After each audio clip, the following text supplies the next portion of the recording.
Now that we've collected our soil and root sample from the orchard, it's time to prepare them for further investigation under a microscope. We're going to need some specialized tools for this, including scissors, tweezers, a Sharpie for labeling our samples, a container to keep our roots in, a petri dish, and our soil and root sample. We want to select roots that have nice fibrous tips and bunching at the end. A good example is when you can see clumps of soil on the root tips. We want to make sure we separate out any material that is not our tree root. This can be grass, grass roots, or any other foreign material. Grass roots are often lighter in color and thinner than tree roots. A bad root will have very few fibrous roots coming off of it and may have the tip completely removed. We want to run water over the root sample to rinse off dirt clods. A good practice is to close your hand over the roots so running water is not directly touching the mycorrhizae. Once clods are off, we can place our root ball into a container and further rinse them.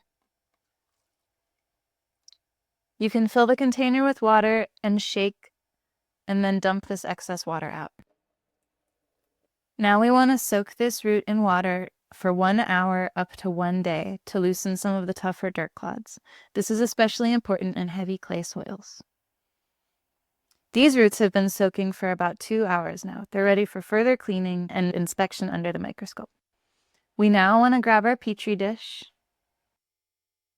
and cut 2 to 3 inch segments. Cutting these roots into smaller pieces makes them much easier to manipulate once you have them under the microscope. Once your roots are in the petri dish, you may fill them with water. You want to make sure they're fully submerged.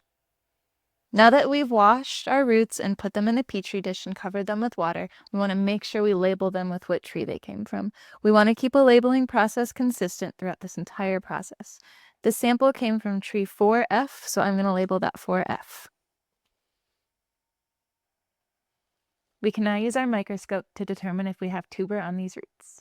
For more information, please visit us online at go.ncsu.edu/Truffle Lab.